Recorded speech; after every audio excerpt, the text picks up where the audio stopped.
इतिहास के पन्नों में सुनहरे अक्षरों से लिखी जाएगी तेरी कहानी। कैसे प्रभु को सौंप दी तूने पूरी अपनी जिंदगानी। सच्चाई, सफाई, सादगी का नारा लगाकर भारत की बढ़ाई तूने शान। इस धरती को गुलिस्तां बनाया तू है शान-ए हिंदुस्तान। कभी दुर्गा कभी शीतला बन वरदानों की वर्षा की। मातृ प्रेम लुटाया सब पर है रूहानी पालना की। तेरी शिक्षाओं की कुंजी ब्रह्मा वत्सों द्वारा पाई है। तेरी यादों को संजोकर एक नई माला बनाई है। एक नई माला बनाई है। एक नई माला बनाई है। कंपेनियन ऑफ गॉड, दादी जानकी।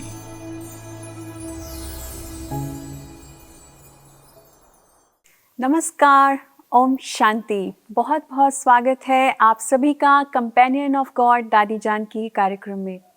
प्रिय भाई बहनों, दादी जानकी जी से जब पूछा गया कि आप भगवान को कितना चाहते हैं, तो उन्होंने भाव विभोर होकर कहा कि कहाँ से और कैसे शुरू करूं आपको बताना कि ईश्वर से मोहब्बत करना क्या होता है और मैंने कितना प्यार भगवान से किया है। दादी जी कहती थी, मैंने परमात्मा के सदा पास रहने का एक जरिया ढूंढ लिया है। वो है सच्चा साफ दिल, जिसमें सभी के लिए शुभ भावनाएं हो और घृणा और नफरत की रत्ती भी ना हो।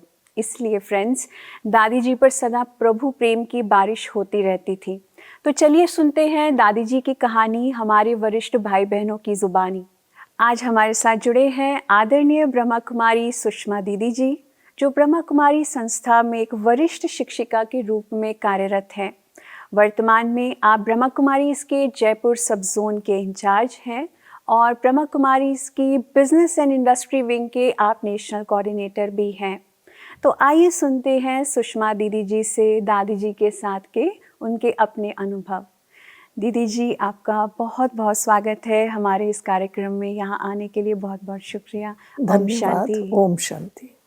आपके दादी जी के साथ तो बहुत बार संपर्क में आना हुआ होगा, तो उससे पहले हम जाने कि दादी जी के साथ आपके क्या एक्सपीरियंसेस रहे, पहले हम आपके विषय में थोड़ा जानना चाहते हैं। आप कौन सी आयु में आप इस संस्था से जुड़े? क्या आपको विशेष बात यहाँ की इतनी अच्छी लगी जो आपने सोचा कि आप अपना सारा ही जीवन यहाँ समर्पित करेंगे? कैसे ये संभव हुआ? ब्रह्मा कुमारी ईश्वरीय विश्वविद्यालय में जी 1958 में जी हमारे लौकिक माँ बाप जी जी जुड़े। जी। जब मेरी आयु 5-6 बरस की थी जी, तो हम तो बच्चे थे, माँ बाप के साथ आते थे जी। लेकिन ब्रह्मा कुमारी इंस्टीट्यूशन का ये वो फेज था जी जब लोगों में बहुत विरोध हुआ करता था। हाँ जी। हम लोग अंबाला में रहते थे उस समय और लोग कहते थे कि उस समय नाम भी ब्रह्मा कुमारीज नहीं फेमस था। हाँ। लोग कहते थे देवियां आई हुई हैं शहर में। ऐसे ही हमारी मदर को भी कोई एक पड़ोसन लेकर गई थी। जी जी। और उसके बाद से हमारा पूरा परिवार इस विद्यालय के साथ जुड़ गया। अच्छा। सबसे बड़ा सौभाग्य हमारा ये रहा कि जैसे ही हम इस विद्यालय से जुड़े, हाँ जी, 5-6 महीने के बाद ही अपने यज्ञ की मुख्य प्रशासिका, उस समय की कहें जगदम्बा जी जी, सरस्वती, जिनको हम प्यार से मम्मा कहते थे, हाँ जी, वह आई अंबाला में। जी। तो बहुत जल्दी ही हम लोग मम्मा और बाबा के करीब आ गए। हाँ हाँ। उन दिनों में बहुत कम भाई बहनें और गिने चुने ही सेंटर्स थे। जी जी। और ब्रह्मा कुमारीज का अपोजिशन होने के कारण हमारा लौकिक परिवार ब्रह्मा कुमारीज का सपोर्टर था। अच्छा। और हम छोटे बच्चे थे तो लोग पूछा करते थे कि अरे ब्रह्मा कुमारियाँ जादू करती हैं जी जी, या जी। आंखों में काजल डालती हैं। हाँ जी। मैं इसको एक भगवान की गिफ्ट ही मानती हूँ। 5-6 बरस की आयु में भी हम जवाब देते थे अपने आप ही जी जी। कि अगर काजल डालने से लोग अपने बन जाएं तो हम तो मोहल्ले के कोने में एक दुकान खोल लें, जी जी काजल भी बेचें और लोगों को अपना भी बना लें। बिल्कुल बिल्कुल। तो ये जो भी लोगों के इस प्रकार के कमेंट्स होते थे और क्वेश्चंस होते थे, तो मुझे तो इन बातों ने बचपन से ही बहुत प्रभावित किया कि कैसी लोगों की बुद्धि है। ये लोग इतना भी नहीं समझ पाते हैं। और बच्चों को तो ज्यादा आकर्षण होता है इसी बात का कि तो जाकर के देखें कि क्या है सचमुच में तो होता है। कई लोग कहा करते थे कि ब्रह्मा कुमारियों के बच्चे भी बहुत होशियार हैं। हाँ जी। और ये वो दिन है जब अंबाला में ध्यानी दादी जी रहा करती थी, जो लौकिक में मम्मा की मौसी भी थी जी। और वे हम लोगों को अनुभव सुनाते तो बड़ों को थे कि बाबा कैसे रात भर योग भट्ठी कराते हैं, कैसे योग कराते हैं और कैसे मधुबन का सिस्टम है। तो हम लोग जैसे ही इस विद्यालय से जुड़े, विद इन 10 और 15 डेज हमारे घर का एटमॉस्फेयर बिल्कुल आश्रम नुमा हो गया। जैसे मधुबन में छोटे हॉल में बाबा की चौकी है, मम्मा बाबा की, हमारे घर में बन गई। दरी आ गई, ग्रामोफोन आ गया। सवेरे ये लोग सेंटर पर जाते थे, शाम में अपने घर में हम सब इकट्ठे बैठकर योग करते थे। तो मुझे नहीं मालूम हमें योग क्या समझ आता था या नहीं, लेकिन ये समझ आता था कि बैठना ऐसे आंख खोलकर। तो हम बच्चे थे, बच्चे आपस में बैठते थे तो खेलते भी यही थे, तू मुझे देख मैं तुझे देखूं।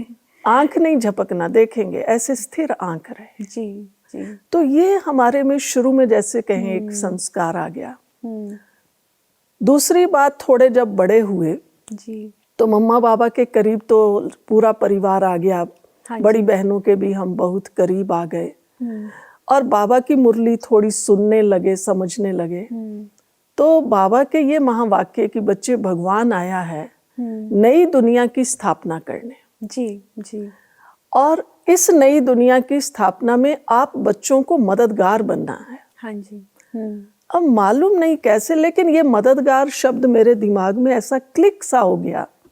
तो मुझे ये लगता था हमेशा, अरे लोग तो भगवान से मदद मांगते हैं हम जी। और यहाँ भगवान कह रहा है तुम मेरे मददगार बनो, तो हमें जरूर मदद करनी चाहिए। जी। तो ये एक उमंग शुरू से बहुत रहा। फिर तो हम लोग क्योंकि पहले बच्चे थे, फिर आगे पढ़ाई भी की, ग्रेजुएशन। मधुबन पहली बार कब गए? मैं मधुबन में जहाँ तक याद करती हूँ तो 62 या 63, 1962-63 में आए। हमारा पूरा लौकिक परिवार जब हम बाबा से मिले और बाबा के साथ 7 दिन यहाँ रहे। और वंडर है कि अगर कोई बड़ा व्यक्ति, इवन आज हम भी किसी अगर 10-12 साल के बच्चे को देखते हैं तो बच्चे की तरह बात करके उसको छोड़ देते हैं। जी। लेकिन बाबा ने उस समय, बाबा की जो आत्मिक दृष्टि है वो जबरदस्त थी। बहुत सी बातें हैं, लेकिन मैं आपको एक बात सुनाती हूँ। उन दिनों में बाबा कहते थे बच्चे फोटो नहीं खींचना है। हाँ जी। क्योंकि फोटो तो इस देह का आएगा। लेकिन जब हमारे परिवार को बाबा ने देखा तो चंद्रास भाई होते थे, उन दिनों बादल भी बहुत थे उस मौसम में जब हम आए। बाबा ने चंद्रास भाई को कहा कि बच्चे जब भी थोड़ा बादल क्लियर हो तो बाबा को बुलाना, बाबा इन बच्चों के साथ फोटो खिंचवाएगा। जी। अब बाबा के बगीचे में हम गए, पहले पूरे लौकिक परिवार का फोटो खींचा गया। फिर हमें पेरेंट्स ने थोड़ा इशारा किया, हम 3 भाई बहन, कि तुम साइड में हो जाओ, हम लोग मम्मा बाबा के साथ फोटो खिंचवाएंगे। जी। तो हम साइड में, बच्चे तो भोले होते हैं, साइड में हो गए। और फिर जब उन्हों का फोटो खिंच गया तो बाबा ने कहा उनको, आप एक साइड हो जाओ, बच्चे आओ बाबा के साथ फोटो खिंचवाओ। उस समय तो मुझे मालूम नहीं कि मैंने क्या समझा होगा। लेकिन बाद में जैसे जैसे हम बड़े होते गए, मुझे ये लगता था देखो बाबा के सामने बड़े और छोटे सब बराबर हैं। जी। तो बाबा का ये व्यवहार, इसने एक बड़ी अमिट छाप अंदर छोड़ी कि भगवान का रथ और उसका दृष्टिकोण क्या था। जी, एक सामान्य व्यक्ति से भी परे जी। तो इस तरह से बाबा के बहुत सी बातें हैं जिन्होंने प्रैक्टिकल में मुझे प्रभावित भी किया। तो बाबा के साथ तो बहुत सारी बहनों का संगठन था, आज हम उन सबको दादियों के नाम से जानते हैं। तो उसमें विशेषकर दादी जानकी जी से आपकी पहली मुलाकात कब हुई? दादी जानकी की जहाँ तक मुझे याद आता है, क्योंकि उन दिनों थोड़े सेंटर थे और दादी जी कई सेंटर्स पर जाते थे। हाँ जी। मैं समझती हूँ कि 61-62 में दादी जी अंबाला में आए थे। हाँ जी जी। और उस समय हमारी दादियाँ ना बाल खुले रखती थी। जी जी। तो मुझे वो दादी की छवि आज तक भी याद है। ऐसे साड़ी का पल्ला किया हुआ, और शुरू से दादी को मैंने देखा बड़ी तपस्वी आत्मा थी। जी जी। तो दादी अपना ऐसे करके और ऐसे चलती थी और आई, तो वो मेरे अंदर, मुझे दादी का चित्र कहें, वो जो इम्प्रेशन बहुत अच्छा लगता था कि ये छोटा कद था जी, और बाल ऐसे, तो ऐसा एकदम योगिन लगती थी जी। ये मेरी पहली मुलाकात उनका साथ का प्रभाव है। फिर उसके बाद 1971 में जब हम यहाँ कन्याओं की ट्रेनिंग में आए, जी जी, तो कुछ दिन दादी जी भी हम लोगों की ट्रेनिंग में थी। जी जी। और दादी जी ने बहुत सी क्लासेस कराई होंगी, लेकिन जो मुझे 2 क्लासेस याद हैं, हाँ जी। तो दादी जी हमेशा इस बात पर जोर देती थी, महीन बुद्धि और मोटी बुद्धि। जी। तो ये बुद्धि को दिव्य कैसे बनाएं, हाँ जी, इसका दिव्यकरण कैसे करें। जी। तो ये बात बड़ी, उस समय इतनी जल्दी किसी को समझ नहीं आती, किसी को हम कहें मोटी बुद्धि, महीन बुद्धि। हाँ जी। पर दादी जी ने इस बात पर इतना प्रकाश डाला जो धीरे धीरे मेरे अंदर वो गहराई से जाती गई। दूसरा, ये देह भान, इस देह भान को हमें खत्म करना है। जी जी। तो ये 2 बातें मुझे दादी जी की अपनी ट्रेनिंग के समय की याद हैं, जिन पर मैं काफी समय तक समझने का प्रयास करती रही। और उसके बाद 71 से मैंने यज्ञ में अपना जीवन सेवाओं के लिए दिया। हाँ। क्योंकि मुझे ये तो था भगवान के मददगार बनना है। हाँ जी। हमारे परिवार का वैसे वातावरण भी बहुत सात्विक और कुछ मिला जुला था, धार्मिक भी था, वैल्यूज भी बहुत हैं हमारे परिवार में जी। और फिर 71 में जब मैं यज्ञ में आ गई, उसके बाद 77 में यहाँ बड़ी दादी जी ने मुझे विदेश लंदन में पहले सेवा के लिए भेजा। अच्छा। मैं 3 महीने दादी जानकी जी के साथ लंदन में रही। अच्छा। बहुत सी बातें सीखी। पहली बात, दादी जानकी स्वयं तो तपस्वी मूर्त थी ही, जी जी, लेकिन दूसरों को भी तपस्वी बनाने में कोई कसर नहीं छोड़ती थी। जी जी। मुझे याद है उन दिनों में भी दादी, हम लोग अमृत वेला करते थे वहाँ। हाँ, और 4 बजे से लेके 4:45 बजे तक अमृत वेला करना, फिर 4:45 के बाद 5:15 5:30 बजे तक दादी जी, जो भी वहाँ टीचर्स थी उस समय, हम बहनें थी, उन सबको दादी क्लास कराती थी। जी जी। अधिकतर हम देखते हैं लोग थोड़ा सा अमृत वेले के बाद कोई घूमने चले जाते हैं, सुस्ता लेते हैं, लेकिन दादी जी ने हम लोगों को इस तरीके से तैयार कर दिया। हाँ जी। और वो मनन चिंतन, कैसे हमें सेवा करनी है, कैसे हमारी दृष्टि होनी चाहिए। दादी खुद भी बहुत स्ट्रांग थी इनसाइड, और हम लोगों को भी बहुत बनाया। हाँ जी। तो ये बात दादी जी की विशेष, कि अपने साथियों को भी स्ट्रांग बनाना है।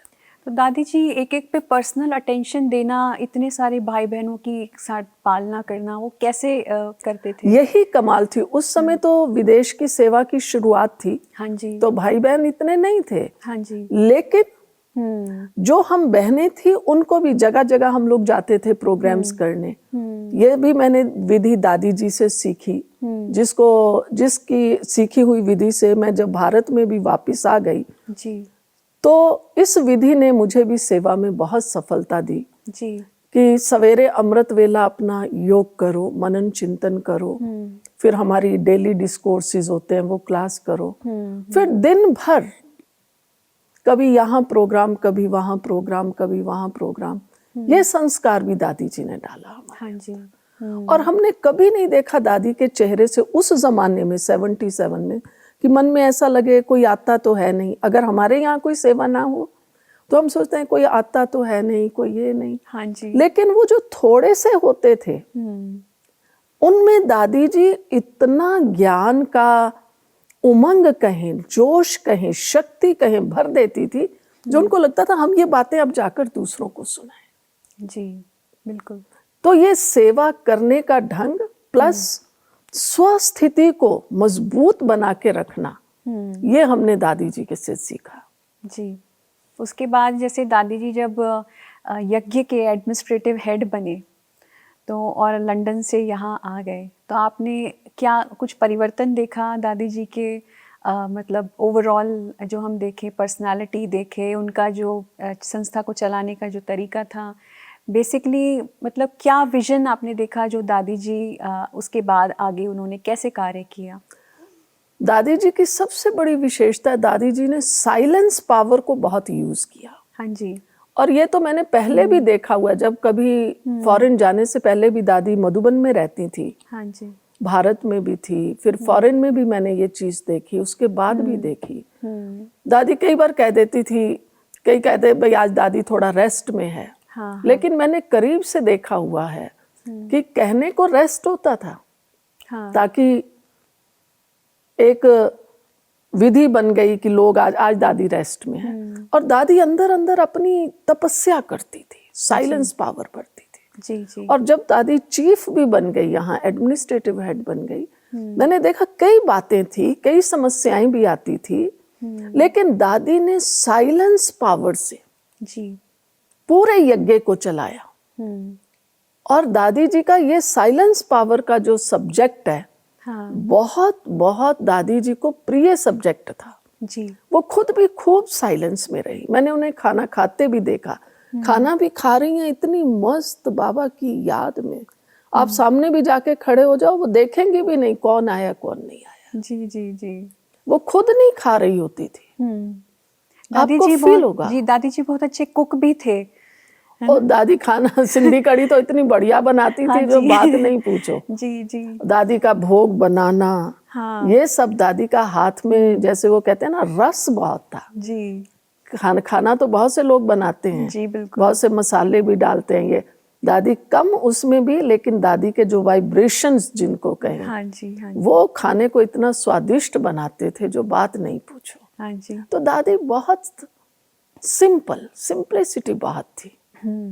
वो तो खुद भी कहती थी, चाहिए क्या, खाली खिस्सा हाँ जी। और सफेद कपड़ा, सफेद कपड़ा। और हम विश्व के मालिक हैं। मैंने सब दादियों में देखा, दादी जान की इंक्लूडिंग दादी जान की, जी। हमारी दादियों में बाबा के प्रति जो निश्चय कहें और प्यार कहें, हाँ, तो आध्यात्मिक जगत में मैं कहूंगी कि ये एक प्रकार का सूर्य रही हमारी सारी दादियां। जी भगवान से प्यार बहुतों ने किया, भगवान से प्यार मीरा ने किया, ध्रुव प्रहलाद ने किया, शंकराचार्य ने किया, बहुत से संत महात्माओं ने किया। हाँ जी, हाँ जी। लेकिन ऐसा भगवान मेरा है, अपना है, हाँ, हाँ। और उसके साथ मेरा एक एक श्वास व्यतीत हो, ये देखते बनता था दादी में। जी जी। कोई भी सामने आए, एक बार जयपुर में वो मेला था जो हम लोगों ने प्रोग्राम किए थे लाखों के, जी जी। उस मेले में दादी जानकी जी आई थी। बहुत अच्छा प्रोग्राम हुआ, बहुत अच्छी मीडिया कवरेज भी हुई थी। एक पत्रकार थे राजस्थान पत्रिका के, उन्होंने कहा हम दादी जी से मिलना भी चाहते हैं, और तो उसने कहा हम बात भी करना चाहते हैं और इंटरव्यू भी लेना चाहते हैं। हम उनको दादी जी के सामने ले गए, उन्होंने दादी जी से क्वेश्चन पूछा, और दादी जी एकदम, वो तो अज्ञानी व्यक्ति था जिसको ज्ञान का कुछ मालूम नहीं। जैसे ही उसने क्वेश्चन पूछा, दादी जी कहती हैं, देखो मैं क्वेश्चन का आंसर देने से पहले 1 मिनट साइलेंस में बैठती हूँ, आप भी 1 मिनट साइलेंस में बैठो। एकदम दादी डीप साइलेंस में चली गई, और फिर दादी ने उसका जवाब दिया। हाँ जी। तो इस चीज ने उस पत्रकार को भी इतना प्रभावित किया कि किस प्रकार से, कितनी सिंप्लिसिटी है। ये नहीं था कि हाँ पत्रकार है और मैं इसको जवाब दूं, कुछ ऐसा वो जैसे ईगो होता है, लेकिन या पहले अनुभव कराओ, करो और फिर उसको इंस्पायर करो। हाँ जी। तो दादी जी ने साइलेंस पावर से सारी जीवन अपने काम किया है। और दादी जी के अंदर एक हीलिंग पावर भी हमने बहुत देखी। हालांकि खुद बहुत तबीयत उनकी बहुत ऊपर नीचे रहती थी, बहुत लोगों ने अनुभव भी सुनाया कि दादी जी हॉस्पिटल में जाकर के बहुत लोगों को तो लगा दादी जी चले जाने वाले हैं, लेकिन एकदम ठीक होकर के आ जाती थी। तो ऐसी जो विल पावर थी दादी जी की, उसका राज क्या है? Silence power. जी जी। क्योंकि ये तो हमने दादी जी को शुरू से देखा है, दादी बहुत बीमार, कोई लास्ट में नहीं। हाँ जी। कई बार ऐसा लगता था जब हमारी बड़ी दीदी जी ने शरीर छोड़ा था, दीदी मनमोहिनी जी ने, उससे पहले दादी जानकी जी काफी बीमार थी जी। और लगता था ये जाएंगी, और वो चली गई। जी। तो मुझे ऐसा, लेकिन मैं ऐसा फील करती हूँ कि ये जितनी बार भी इनको कोई भी बीमारी आई, जी इन्होंने उस बीमारी को तपस्या में परिवर्तन किया है। जी बिल्कुल। हम अगर बीमार होते हैं, चाहे सिर दर्द भी होगा, गोली खा के सोने की कोशिश करेंगे, सो जाएं तो सिर ठीक हो जाए। जी। लेकिन दादी जी ने अशरीरी बनने का अभ्यास किया। जी। दवाई भी खाई, ऐसा नहीं दवाई नहीं खाती थी, हाँ। थोड़ा दवाई भी लेती थी, लेकिन उन्होंने बीमारी को तपस्या के रूप में परिवर्तित किया। जी। प्रैक्टिकल योगी। प्रैक्टिकल योगी थी ये, हमने बहुत महसूस किया है। मैंने व्यक्तिगत रूप से दादी को देखा हुआ है। कहेंगे दादी ठीक नहीं है, लगता भी था ठीक नहीं है, लेकिन दादी चाहे लेटी हुई हैं चाहे बैठी हुई हैं, बस एकदम लगता था दादी यहाँ नहीं, कहीं और है, किसी और दुनिया में है। इसीलिए तो दादी most concentrated mind, most stable mind in the world रही। हाँ जी। तो ये तो दादी की जो सारा कार्य है, सारी तपस्या है, वो है ही साइलेंस पावर की। हाँ जी। वो कई बार कहती थी, अभी 1 सेकंड में तुम साइलेंस में जा सकती हो। और साइलेंस का में जाना माना मेरी जो भी फीलिंग्स हैं, इमोशंस हैं, ये सब एकदम न्यूट्रल हो जाएं बस। है ये बहुत अच्छा अनुभव, मैंने दादी जी से सीखा है। परफेक्ट नहीं हूँ, अभ्यास करती हूँ, लेकिन एकदम बस साइलेंस। तो दादी के अंदर जो पावर थी, ये साइलेंस पावर बहुत ज्यादा थी। तो ये जब लॉकडाउन हुआ, कोरोना सब जगह फैला, तो आपको क्या संकेत लगे कि प्रकृति कोई संकेत दे रही है? और मुझे ऐसे तो पहली बार तो यही लगा, देखो दादी जी ने उन्हीं दिनों में शरीर छोड़ा शायद। हाँ जी। और उसके बाद ही लॉकडाउन हो गया। जी बिल्कुल। तो मुझे लगता था कि बाबा कहता है जब कोई महात्मा वगैरह जाते हैं तो चारों ओर सन्नाटा छा जाता है। हाँ जी बिल्कुल। हमारी दादी तो विश्व की दादी थी। जी जी। और मुझे लगा दादी जी के जाने के बाद पूरे विश्व में सन्नाटा छा गया। जी जी। माना रियली, मैं आपको बताऊं, और एकदम सारी दुनिया ठहर गई। जी।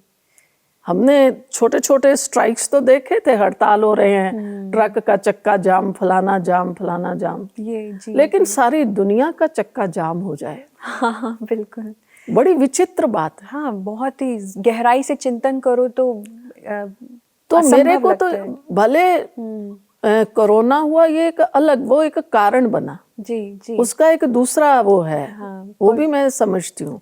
हाँ, लेकिन मुझे लगा दादी जी के जाने के बाद पूरा विश्व जैसे एकदम ठहर गया, दुनिया की महान विभूति गई। और क्योंकि मनुष्य मानता नहीं है, हाँ जी, चाहे मनुष्य को मनुष्य समझाए चाहे कोई भी, इसलिए जब मनुष्य नहीं मानता ना, तब फिर प्रकृति उसके ऊपर डंडा चलाती है। हाँ जी, ये आप देखिए, हमारी दादी प्रकृति जीत थी। जी जी। भगवान कह रहा है, हम कह रहे हैं, लोग स्वीकार नहीं करते। जी जी। और आप देखिए अब कोरोना आया, हाँ जी, फिर लोगों ने ठेले ठेलियों पर खाना बंद किया या नहीं किया? बिल्कुल, सबका ही बंद हो गया। होटल बंद हुए या नहीं हुए? नहीं तो ये तो आजकल फैशन बन गया है, कम से कम वीकेंड तो हम बाहर ही जाके खाएंगे। हाँ जी बिल्कुल। नहीं तो सब्जी ले आएंगे होटल से, रोटी घर में बनाएंगे। जी जी। आप देखिए 8-9 महीने नहीं क्या तो ऑनलाइन ऑर्डर करके मंगाएंगे घर में। बिल्कुल। आप देखिए अब हम तो जिनसे भी मिलते रहे, अभी मैंने बाद में भी जिनसे मिलती हूँ, सर्वे करते हैं कई बार, वो 2 बातें सुनाते हैं सब। मैंने कहा आप लोग कहते थे ब्रह्मा कुमारियां बाहर का नहीं खाती हैं, भाई ये तो हम नहीं कर सकते। अब 8-9 महीने आपने क्या किया? बिल्कुल सही बात। तो लोगों ने अनुभव सुनाए। हाँ। एक तो हमारी बचत बहुत हुई। हम जो आगे 300 रुपए की पनीर की सब्जी लाते थे, अब घर में 100 रुपए में सारे ही लोग खा लेते थे। दूसरी बात, हम बाहर नहीं खाया तो हमारा, आप देखिए बहन जी, पेट वगैरह सब अंदर चला गया। हाँ जी, क्योंकि उल्टा पुल्टा खाना बंद हो गया। हाँ जी, हाँ जी। तो हमारी दादी जी प्रकृति जीत थी। जी जी जी। ज्ञान देने के मनुष्य को बहुत तरीके हैं। हाँ जी। और दादी जी का ये संकल्प हुआ करता था कि जब मैं जाऊंगी ना तो मेरी जो डेड बॉडी है ये भी लोगों को ज्ञान सुनाएगी। जी बिल्कुल, बाबा बाबा कहेगी, ये भी सेवा करेगी, सेवा करेगी। हाँ जी। तो अब हम देख रहे हैं वो जाने के बाद भी उन्होंने ये सेवा की है। जी, जी। अब लोग पहचान रहे हैं ये नहीं खाना, भले वो ठीक है, ये नहीं कहेंगे कि ब्रह्मा कुमारी सिया, लेकिन अपने आप। दूसरी बात लोगों ने क्या सीखी कि शांति से रहकर भी, हाँ जी, घर में रह के भी काम हो सकता है। जी बिल्कुल। आगे हमारा यूथ देखो, सवेरे ही 8 बजे से वो पिट्ठू पीठ पे लिया और भाग रहा है। अब वर्क फ्रॉम होम, भागने की जरूरत नहीं है। 100%। तो हम शांति से रह सकते हैं, जी। हम प्रेम से रह सकते हैं, हम मिलजुल कर चल सकते हैं। जी। कोरोना ने हमें ये सिखाया, 100%। यही संदेश है ज्ञान का। जी, आप जी। दादी जी की कोई भी क्लास सुनो, दादी हमेशा कहेगी शांति, प्रेम, धैर्यता और पवित्रता। जी जी, क्या कोरोना ने हमें यही संदेश नहीं दिया? बिल्कुल। हम सब शांति से आपस में घरों में रहने लग गए, प्रेम से रहने लगे, धैर्यता से, चलो जो है जैसा है। जी जी, बीच में तो कर्फ्यू रहे जो हम कहीं बाहर नहीं निकल सकते थे। तो साइलेंस में रहना है। वो आत्मा जाने के बाद भी हमें साइलेंस में रहने की जी, कहीं शक्ति भी दे रही है और अभ्यास भी करा रही है। और साइलेंस ही इस संसार में सब कुछ है। दादी हमेशा पीस और साइलेंस में भी अंतर बताती थी।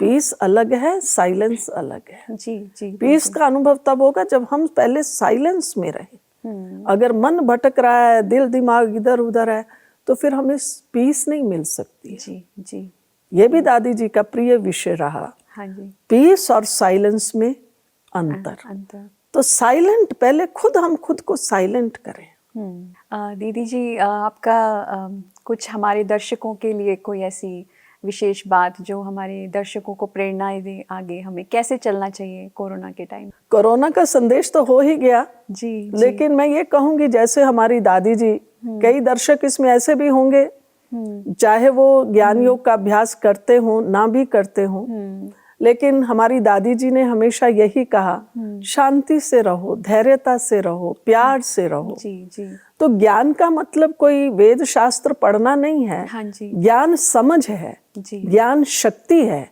ज्ञान प्रकाश है। हम अपने जीवन में प्यार प्रेम से मिलकर रहें, उसके लिए हम अपने दिल दिमाग को साफ रखें। हाँ जी, दादी जी हमारी कहती थी हमेशा, सच्चाई, सफाई, स्वच्छता, सादगी। जी, तो हम भी अगर सच्चाई सफाई से, वैसे भी आप देखेंगे केवल 2 ही गुण हैं जो भगवान कहलाए हैं। जी जी, God is truth and truth is God. जी जी, God is love and love is God.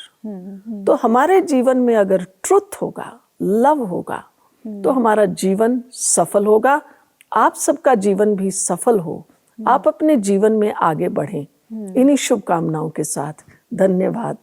Om Shanti. बहुत बहुत थैंक्स आपका दीदी हमारे साथ यहाँ जुड़ने के लिए। ओम शांति। ओम शांति। दर्शकों, एक बहुत सुंदर गीत के बोल याद आते हैं, शायद आपने सुना हो। किसने ये सब खेल रचाया, किसने ये सब साज सजाया, अपने आप सभी कुछ करके अपना आप छुपाया। दादी जानकी जी भी उस ईश्वर की महानतम रचनाओं में से एक हैं, जिसका जितना गुणगान करें उतना कम है। हम सभी भाग्यशाली हैं कि आज के युग में भी हमारा मार्गदर्शन करने के लिए दादी जी जैसी आत्माएं ईश्वर इस धरती पर भेजते हैं। दादी जी के व्यक्तित्व से जुड़ी और भी बातें हम सुनते रहेंगे। हमारे अगले एपिसोड्स में देखना ना भूलिए। आज्ञा लेते हैं। नमस्कार। ओम शांति।